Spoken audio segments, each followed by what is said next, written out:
Je voudrais maintenant qu'on parle des résultats scolaires. Alors, pour comprendre comment ça marche, l'étude suivante, il y a plusieurs façons d'étudier la télévision. Il y en a une, ça consiste à suivre des cohortes d'enfants pendant des années. Et ils ont suivi une cohorte d'enfants pendant plus de 25 ans. Donc, ils les ont pris quand ils étaient tout petits et ils ont mesuré, quand ils étaient à l'école primaire, et ils ont mesuré tout un tas de paramètres. L'âge, le sexe, le poids, le niveau socio-culturel, etc., etc. Et après, ils se sont demandé, on peut, avec des outils statistiques simples, prendre en bout de chaîne un paramètre, je ne sais pas, est-ce qu'ils sont obèses, est-ce qu'ils réussissent à l'école, est-ce qu'ils ont des problèmes d'attention. Et il y a des outils statistiques assez simples qui permettent, parmi les paramètres qu'on a enregistrés, de savoir lesquels ont joué un rôle et surtout quel est le poids de chacun de ces paramètres. Donc quand on vous dit c'est l'effet de la télé, c'est l'effet de la télé. Si vous dites, si vous ne contrôlez pas par exemple pour le niveau socio-culturel et que vous savez qu'il y a plus de télé dans les milieux défavorisés, ça ne voudra rien dire. Mais toutes les études, même si on tend à nous dire le contraire, toutes les études qui sont publiées prennent évidemment en compte ces facteurs-là, et notamment le niveau socio-culturel. Sinon, ça n'a pas de sens. Vous ne publiez pas une étude dans la littérature scientifique si vous n'avez pas ça. Voilà. 1 heure de télé par jour à l'école primaire, et vous augmentez de 43%. Alors, une fois que vous avez pris en compte le niveau socio-culturel, l'âge, le sexe, etc., et vous augmentez de 43% vos chances de sortir de l'école sans diplôme. Si votre gamin, à la fin de l'année, il rate le bac, il y a peu de chances pour que vous disiez, que vous pensiez à la télévision qu'il a regardée quand il était à l'école primaire, et pourtant, alors ça ne sera pas le seul facteur, ça ne sera peut-être pas le seul facteur, mais c'est un facteur qui va augmenter très sérieusement les risques que ça arrive. Alors ça se comprend mieux quand je vous aurais dit ce qui se passe après. D'abord un autre exemple pour montrer que c'est bien causal. Ils ont pris des ados de 14 ans qui regardaient la télévision juste moins de 2 heures par jour, et puis ils les ont suivis pendant 2-3 ans. Voilà. Et ils se sont dit, il y en a qui ont augmenté leur consommation, et il y en a qui l'ont diminué. Je sais pas, il y en a qui ont découvert le tennis, le baseball, ce qu'ils veulent. Et donc ils ont moins regardé la télé. Ceux qui ont diminué leur consommation de télé, leur risque d'échec scolaire a diminué de 50%. Échec scolaire, c'est redoublement, se faire virer de l'école et se retrouver. Alors, c'est une étude aux États-Unis, une note de A à F là-bas, et c'est se retrouver dans les EF, quoi.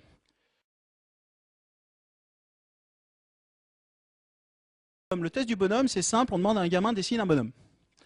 Le gamin, il dessine un bonhomme, alors ça mesure plein de choses. Ça mesure son coup de crayon, mais ça mesure aussi sa représentation, ça mesure son rapport à l'autre, la représentation qu'il a de l'autre, ça représente le symbolisme. Ce test-là, il corrèle avec le test de QI, grossièrement. C'est-à-dire que les gamins qui réussissent bien à ce test, ils ont en général des QI plutôt plus élevés que la moyenne, etc. Ceux qui réussissent moins bien, bah, ils ont des QI qui sont en dessous. Donc il y en a un qui a utilisé un pédopsychiatre allemand, je crois qu'il était pédopsychiatre, qui a demandé à des gamins de faire des dessins, 5 ans. Alors les gamins, s'ils sont issus du même milieu, évidemment, sinon ça n'a pas de sens. En haut, des gamins qui regardent peu la télévision, entre guillemets, et en bas, des gamins, donc comparables en termes d'âge, de sexe, de milieu socio-culturel, qui regardent beaucoup la télévision. Voilà, donc s'il y avait qu'une... alors c'est pas la meilleure étude qui a été réalisée sur le sujet, mais s'il y avait qu'un message à faire passer, il est là. Voilà. Vous précipitez pas chez vous pour faire dessiner votre enfant si vous en avez. 5 ans. 5 ans. Voilà.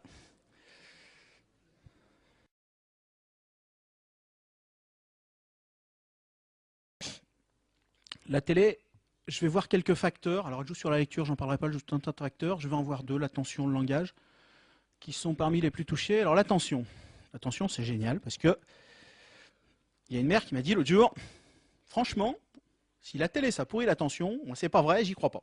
Je prends mon gamin, je le mets sur une chaise, je le mets en face d'un jeu vidéo ou d'un dessin animé, je reviens 3 heures après, il est toujours devant, il n'a pas de problème d'attention.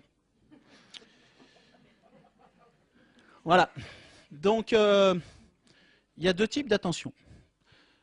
Il y a l'attention qui est une attention captée, c'est l'environnement qui va venir capter votre attention. Ça démarre du mollusque qui se tourne vers le soleil, vous l'avez chez le rat, le chat, le primate, tout ce que vous voulez, jusqu'au bonhomme. Quand votre gamin il naît, il est livré avec un système attentionnel en kit qui est tout monté, tout fait. Quand il y a quelque chose qui apparaît dans notre environnement, quelque chose de nouveau, quelque chose qui nous surprend, on porte notre attention dessus. C'est un réflexe. Au même titre que quand le toubib il vous tape sur le genou et que ça vous fait bouger la jambe, quand vous avez quelque chose d'inattendu, ça passe même pas par le haut du cerveau, c'est même pas réfléchi, vous tournez votre attention. Il y a 2 raisons à ça. Franchement, si vous avez quelque chose d'inattendu, alors moins maintenant, mais si vous avez quelque chose d'inattendu, c'est soit quelque chose qui vient vous bouffer et il faut réagir vite, soit quelque chose à bouffer, il faut réagir encore plus vite. En gros, on peut le résumer comme ça. Donc ce système-là, c'est le système qui est utilisé par la télévision, notamment chez l'enfant. C'est des images rapides, c'est des images pour capter ce réflexe attentionnel. Et la mère qui voit son gamin qui est devant la télévision et qui dit « Regarde, regarde comme il aime, regarde, regarde ». Le gamin, il est en train de devenir marteau. on est en train de solliciter constamment un réflexe qui est censé marcher de façon quand même épisodique. Et c'est pour ça que les gamins qui regardent la télévision avant d'aller à l'école, par exemple, ça mobilise énormément les ressources cérébrales. Vous ne faites pas marcher un réflexe comme ça use, enfin je veux dire, ça enlève l'essence du moteur, quoi. Et quand il arrive à l'école et qu'il a passé 3/4 d'heure ou 1 heure devant la télévision avant d'arriver, franchement, il n'y a plus rien dans le système. Vous avez un zombie et il faut que le système se remette sur pied. Donc, en dehors de ce système d'attention, vous avez une attention dirigée. Là, c'est le cerveau qui va mettre l'ensemble de ses ressources sur une tâche donnée. C'est vraiment la colonne vertébrale de l'intelligence, l'attention. Sans attention, il n'y a rien qui fonctionne. L'attention, elle fait quoi?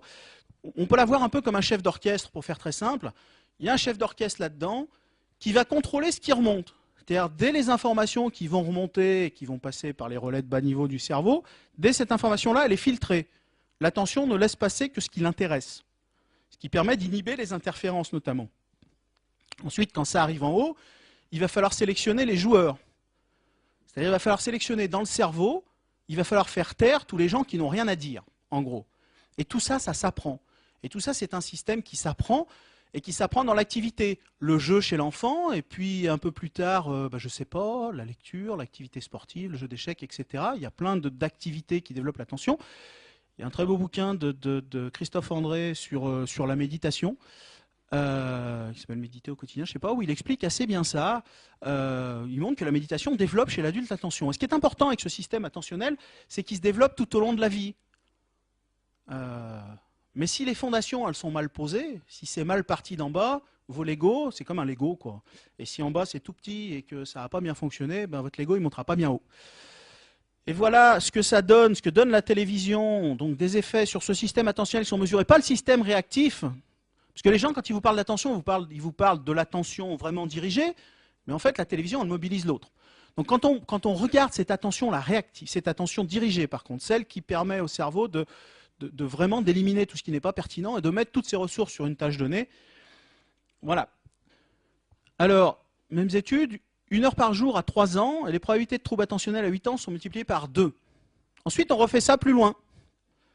Vous prenez des gamins d'âge supérieur, de 5 à 11 ans, et puis vous regardez l'augmentation des troubles attentionnels à 13 ans, plus 50%. Mais attention, ça ne vient pas de ce qu'il y a avant, parce qu'au début de l'étude suivante, on mesure les compétences attentionnelles de l'enfant. On sait d'où il part. C'est-à-dire que les troubles éventuellement arrivés d'avant, ils sont pris en compte. Et ils n'ont rien à voir avec ces 50%. Les deux s'additionnent. Alors, il y aura peut-être une étude, je pense que ça va bientôt sortir, qui va prendre de 5 ans jusqu'à... Mais suivre les gamins pendant 30 ans, c'est du boulot. Donc il y a des équipes qui sont en train de faire ça. Je ne sais pas quand ça va sortir. Et ben voilà, 1 heure par jour à 14 ans, même chose. Vous prenez en évidence, vous prenez l'ensemble des paramètres, niveau culturel, etc. Et les troubles évidemment attentionnels initiaux. Et vous augmentez encore de 44%. Tout ça, ça s'additionne. Et petite cerise on the gâteau, des troubles attentionnels à 16 ans et vous multipliez les risques d'échec scolaire par 4. Donc on tape sur les instits, on tape sur l'école, mais je ne suis pas sûr qu'elle soit seule responsable des problèmes que peuvent avoir les gamins quand ils arrivent. À part mon instit, mais les autres, ils sont bien.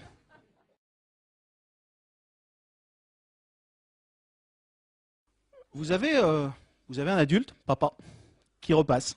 J'ai pas dit maman, hein. J'ai bien dit papa. Donc papa qui repasse dans le salon.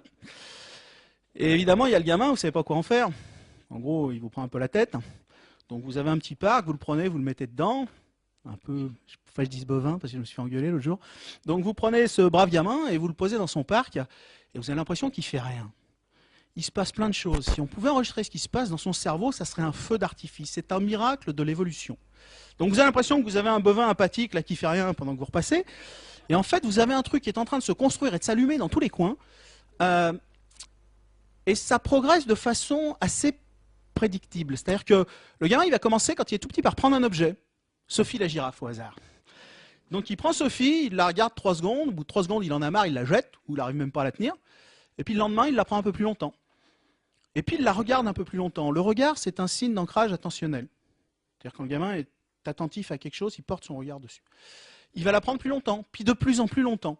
Et puis au bout d'un moment, il va prendre Sophie la girafe, il va prendre autre chose. Et puis il va mettre les deux ensemble. Et puis ça va être de plus en plus compliqué. Si vous regardez les textbooks, les bouquins de neuropsychologie, des signes de retard du développement, par exemple, c'est des jeux plus courts, c'est des changements d'objets précoces.